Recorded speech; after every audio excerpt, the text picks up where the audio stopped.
Omega.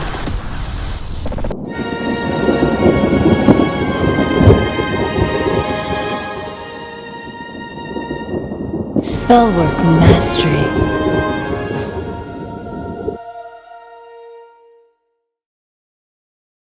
Here's something you don't know. I mean, Leslie has some really interesting stories from her past. You know, she's told you about Yuki before, and I'm sure we'll get her to tell about that again from her time in Okinawa, the Okinawan shaman who she met. Mm-hmm. But what she hasn't told you about yet was the time that she studied with Manny Two Feathers. Right. Sundance Chief Manny Two Feathers. Yes. Tell us something about that, Leslie. Manny Two Feathers was an amazing man. He taught me more about the Red Road than, well, he taught me everything I know about it. And Manny was of the opinion that, well, he was a classic liberal. He didn't think it mattered what your skin color was or what your genetics were. If you felt called to a particular faith, you should go practice it. And so he, to that end, had a tribe called Métis. Now, M-E-T-I-S. Mm-hmm. It's French. He and his wife lived... It means mixed. Yes. Oh, and that's exactly what his tribe was. Mixed bloods. And for him, this was kind of difficult because his mixed blood was very different from his wife's. His wife was part Canadian native and English. Manny was part Aztec, part Shoshone, and more than anything else, he just really had a difficult relationship with his white side of his family versus the Indian side of his family. I see. And there was always this internal conflict between his Catholic upbringing and his native upbringing. I see. Because the two households were separate over a divorce. And so there was this fight. And so there was always this very... So one native parent and then one Caucasian parent. Yes. Oh, wow. That must have been tough. So it was very tough. No wonder he created a tribe called Métis. Yes. And so what his idea was is he wanted everyone who wanted to study to be able to. And to that end, I was his guinea pig. He tested a lot of stuff out on me. Oh, wow. But it was good because me, with my anthropological training, we helped fill in the gaps for each other. Oh, wonderful. So when it came time for him to design his Sundance. Now, this is very interesting because, you know, we're right now involved in this process of the resurrection of the ancient magic of Jesus and the recreation and the what do you call it? The revitalization? The revitalization of this ancient magical... The revival. Yeah, the revival of this ancient magical system. And so in many ways, from what I understand, Manny was very much bringing about a revival of ancient traditions as well, right? Yes, he was very interested in that because he recognized that, you know, the hardest thing for people to understand is that in the 1970s, it was still a stigma to be Native American. There were a lot, you know, bands were writing songs and they were trying to make everything okay, but, you know, people still looked down on Native Americans in a lot of parts of the United States. And so during the 70s, the children of the elders did not want to learn Native ways. All right. Okay? But there were all these white hippies who did want to learn. Oh, wow. So what did the elders do? They taught who wanted to learn. Wow. And so then you have all these white hippies who are actually the ones who carry the knowledge because they were the ones who were trained by the elders, not the kids. Wow. And now the kids have got heartburn over the fact that they have to go talk to this white hippie chick to learn what they should have learned from their own grandfather. Oh, wow. And this was a lot of what Manny was working on dispelling as well. He was a place where everyone could come and nobody had to feel sideways about anything because everyone was mixed. And that's what he tried to emphasize. Everyone is mixed. Even Native Americans who claim to be pure are mixed. They're mixed from the different Native American tribes. Purity is largely a goal and not an actuality. Well, here in the United States, there is the requirement to become a tribal member. I mean, in different tribes, it's very different. There's a different threshold, but it's a very low threshold, usually like 25% Native American blood or something like that. Oh, even or lower even than less. that. Right. Now the Lone Pine Paiute Shoshone Reservation, where I was working, they didn't believe in that sort of actual genetic testing. They said, Right. we're Indians. We Right. rely on oral tradition. If you say that your dad was Indian and was here, and okay, we'll go back through our records. We're not going to blood test you. Go back through the records and see what we find. But it was based on word of mouth. Right. Right. And there are different opinions about that. When it comes to cultural appropriation. Now, we had that story in my family too. Oh, of course. Well, because my family comes from Oklahoma. And Oklahoma, at the time when the family moved from Missouri to Oklahoma, was still Indian territory. And so Lade Griffin, my great-great-grandfather, settled there together with the Cherokee woman. Right. At least this is the story that is told in my family. So that gives me at least as much Native American blood, and maybe even a little bit more than Elizabeth Warren has. I think we all have more than Elizabeth Warren. I don't claim it though, because it's a story from the family. Right. But we Americans truly are all mixed. Yes, we are. I hope that helps. Leslie, as long as we're talking about Manny, tell us something about the Sundance. Sundance. What you can tell us. Okay. So what I can tell you about Sundance is that Manny's was very strict in some ways and very modern in others. It was strict in that his Sundance took place on summer solstice. Oh boy. When you do Sundance, That's hot. yeah, you begin dancing when the sun rises. You're standing out around, you're in the dance circle with the pole, and you wait for the sun to rise. And when the sun rises, then you begin dancing and whistling.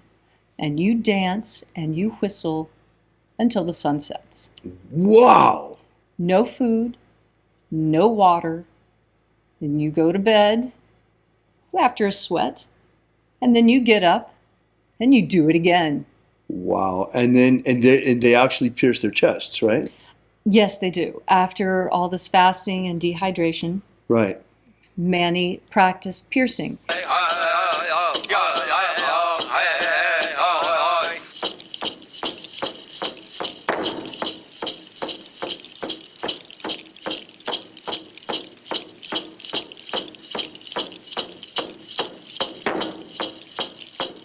Oh wow. And we erected a 65-foot tall cottonwood tree in the center of the dance circle.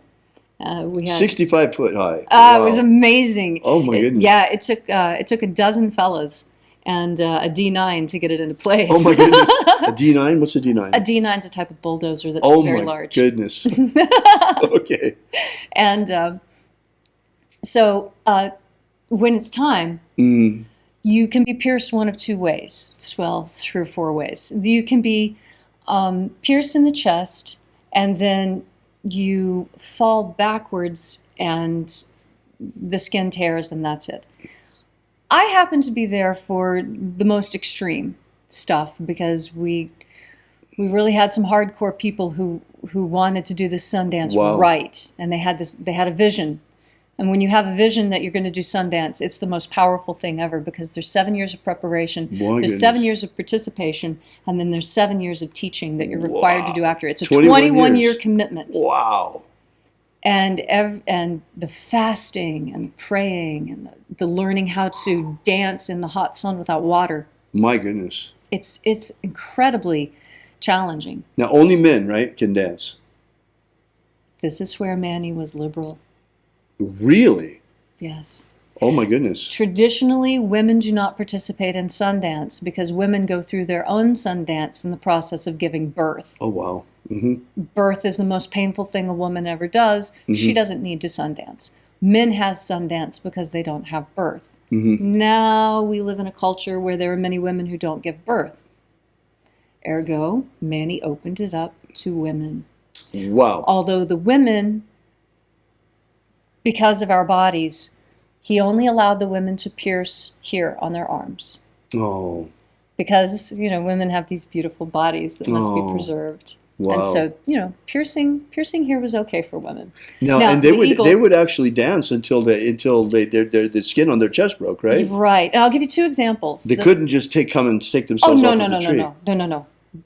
Let me tell you about this guy. Please. There was a fellow who he cried for a vision, and he had a strong vision, and he wanted to be an eagle dancer. Now, there's sun dancers, and there's sun dancers who are eagle dancers, and he opted for eagle. And what that means is that when the time comes for you to be pierced, you're pierced in 4 places, and then you are hoisted up and suspended, exactly like the illustrations of the Pawnee done by George Catlin in 1886, if anybody's interested in looking this up.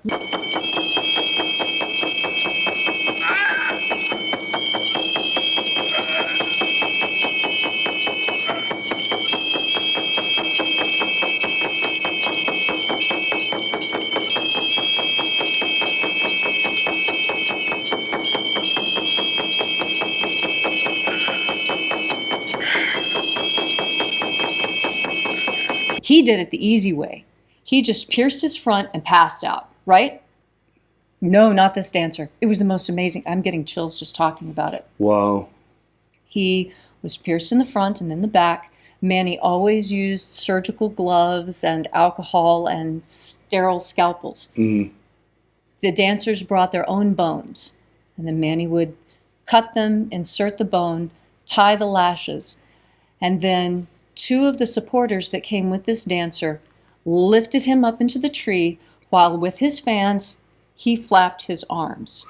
And he is to flap his arms and fly until the skin breaks and he falls. Wow, what a sacrifice. We counted 1 minute. We counted 2 minutes. We counted 3 minutes. We counted 5 minutes. We counted 7 minutes. We counted 10 minutes. We started to worry about him. 2 supporters grabbed his legs and tried to pull him off. 2 men, 2 grown men, lifted their feet off the ground while this man is still suspended and flapping, Wow. and his skin does not tear. Oh my goodness. And so these men jerked him off Oh my goodness. and pulled him off, and the skin went. And they carried him off. Wow. He had to cry for his vision. Wow. The next dancer who went up was pierced. He leaned back. He fell down. It was as easy as if his skin was made of tissue paper. Wow. And Manny cuts them the same every time. Wow. This is what makes a sun dance chief so good, is his skill at inserting the bones. The eagle dancer really had to suffer. Wow. And it's the depth of your suffering that makes your passage through the rest of life easier. My goodness. And there were other hard dances too. There was one dancer who opted to drag buffalo skulls in the style of some Northern Plains Indians. And so he had 4 lashes put in his back. One here and one here, and then the same on the other side. And so he was lashed 4 times. And so then they put on a buffalo skull, and he walks around the dance circle until it tears. Well, he made 1 lap and it didn't tear, so they attached another buffalo skull. And when they put on the buffalo skull, it's teeth down, so that it looks like these skulls are dancing along behind as he's pulling himself like he's skiing, because it really is hard to drag. And there's blood streaming down his back, but he can't say a word. Cannot scream, cannot cry. He's crying for his vision. His crying is internal. Wow. We put 5 skulls, and finally his daughter sat on one of the skulls in order to get it to break. Oh my goodness. And yet there are people who will go up and they dance to the tree, and they get their lashes on, and then they back up and and it just breaks immediately. Wow. And it is the decision of the Creator as to when that will break. When have you really suffered enough? Oh my goodness. It is the decision of God. And everyone can see. Everyone can see how much suffering is required of you. My goodness. Manny was incredible. He took the Sundance Oath and it became his life. Fantastic. He was really a beautiful soul. Leslie, tell us about the Heyokas. The Heyokas, oh, the crazy ones. Okay, so we had some Heyoka, and again, Manny's Sundance was intense, so we had some really intense Heyoka. The Heyoka do everything backwards. Oh, wow. So if you watch Little Big Man, there's a guy there who becomes Heyoka because Little Big Man steals his wife and he goes crazy. And so he bathes with dirt and dries with water, and he rides his horse backwards, and he walks backwards everywhere, and he parts his hair wrong, and he eats, he just does everything he can backwards, because that's what Heyoka are. They're backwards. And the importance of the Heyoka is it's to help build your, I don't know, it's like your spiritual intestinal fortitude or something. It's like, well, I'll just give you an example. Okay, so this is a different Sundance of Manny's in a different place, a different year. And this is just the regular part of the dancing where, we're drumming, and they're dancing. And when they're dancing, they blow these little eagle whistles that are made out of eagle bone. And it's a little shrill whistle, and it just goes while they're dancing. Well, this dries you out in a hurry, you can imagine. Right. Okay, so thirst is the first suffering that arrives to your Sundancer.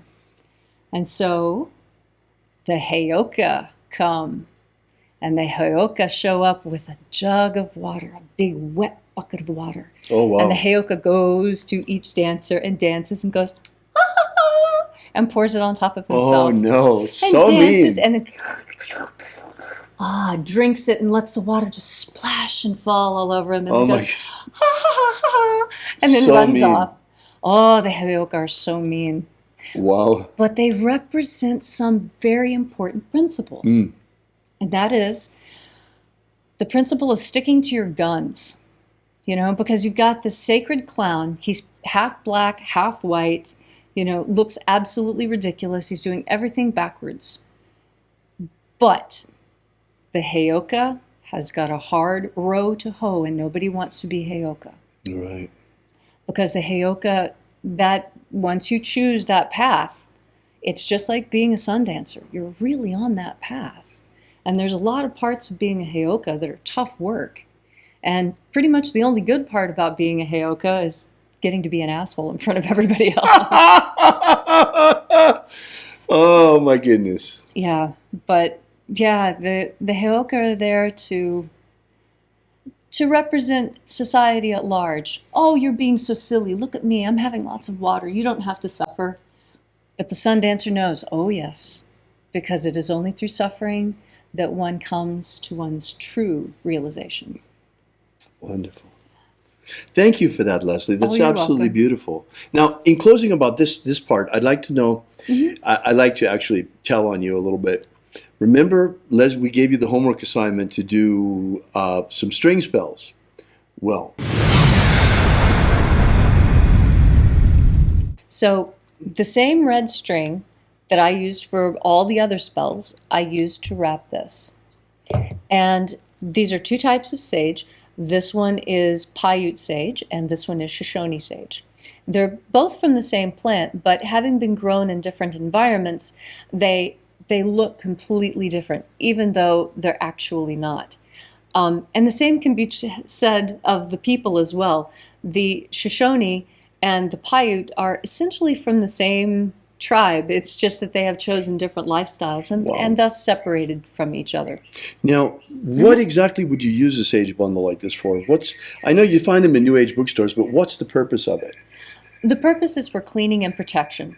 Actually, a sage bundle accomplishes about the same thing that the Kabbalistic cross and the lesser banishing ritual of the pentagram accomplish in Golden Dawn magic. Interesting.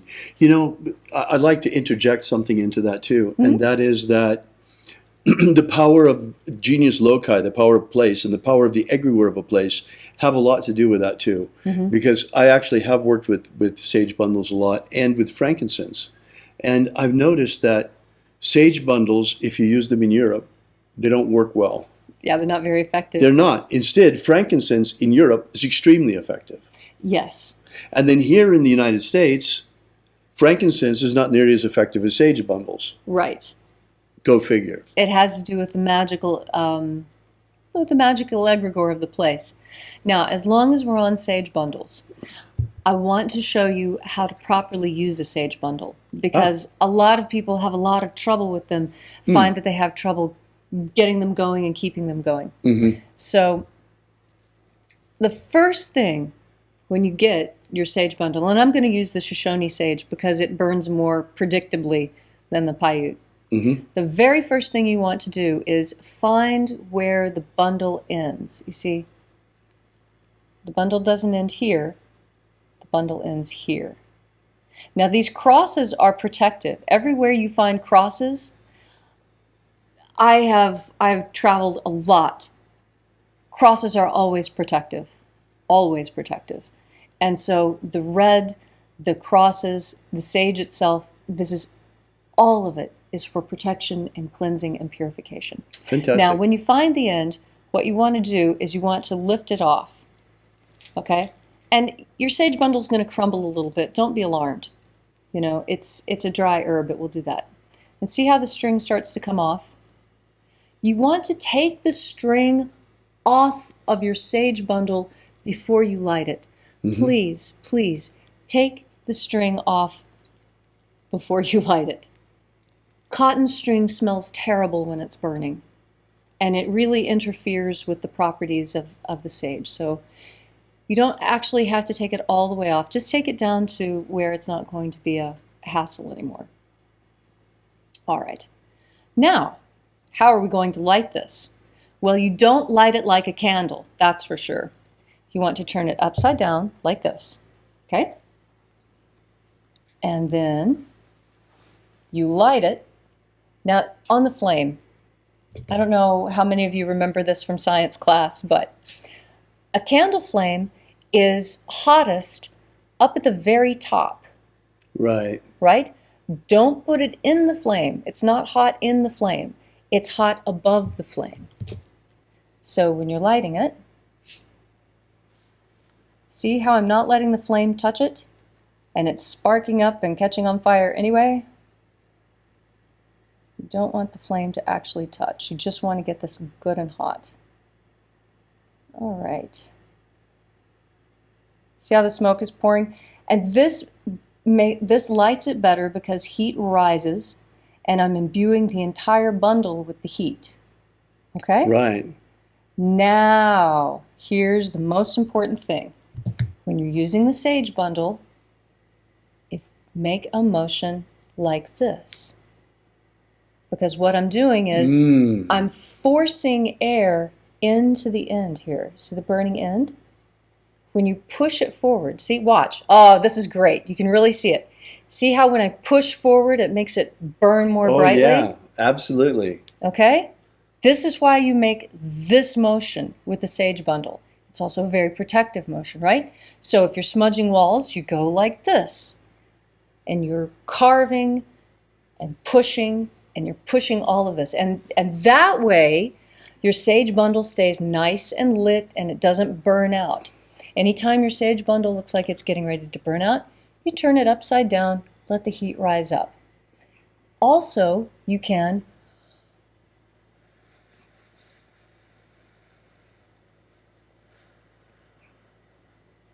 blow on it. And when you blow on it, you can direct the air more. Now, if I'm going to smudge you, rather than making these sharp movements, right, because I don't want to accidentally get anything on him. Cover me full of ash.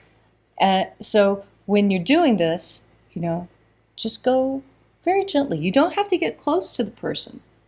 just get about you want to stay anywhere from 6 to 8 Smells inches very away nice. from Very, them. very nice, in fact. Oh, this And was this sage you gathered yourself, right? right. This was gathered on the Lone Pine Paiute Shoshone Reservation with permission of the elders when I lived there. Right. Now, the sage bundle, if it's been cut and processed correctly, you'll see that it has a nice stick on the end of it. This was because, the Shoshone just stick that right in the dirt. Right. And then whenever the serum, when you stick it up like this, it will naturally burn itself out very quickly. Mm-hmm. So, if the purification is still needed, it'll burn. Aha. It's like Palo Santo. It will burn until it's no longer needed. And the sage bundle has like a little mind of its own. And, sometimes a sage bundle like this, it'll burn a little bit and then, it's all over with. And then sometimes I'll come back and it's burned all the way down and the cotton has caught fire and there's just a little bit of, stuff left at the end. The Illuminati have cast a powerful spell on the peoples of the earth. And while many still sleepwalk like zombies in a trance, they have prepared everything nearly to enslave humanity under a new world empire. Of our hearts, the power of our magic, and the strength of our numbers, we still can break the spell put on our people. We're just a ragtag bunch of magicians armed only with the power of our prayer and the power of our faith and the power of our magic. But whether you be Christian, Jew, Wiccan, pagan, magician, shamanic practitioner, or any other stripe of spiritual warrior of humanity against this evil falls to us. So we, who now, to stand with us against the rising darkness, because you and others like you're our only hope.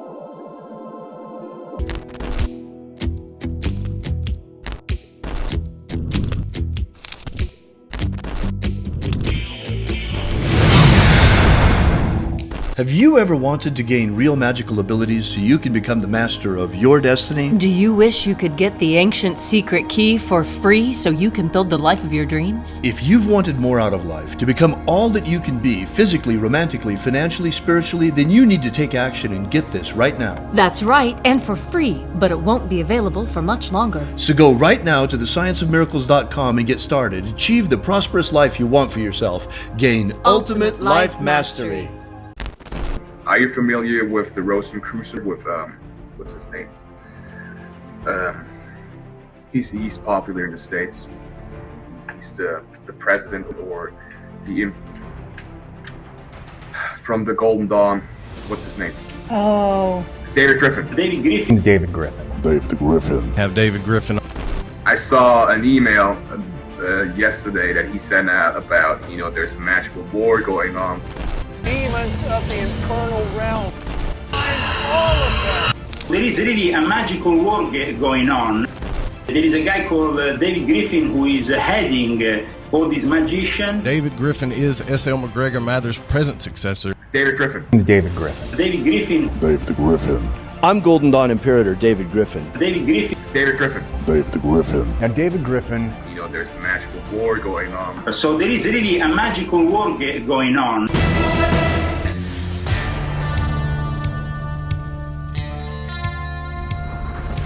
Alpha Omega.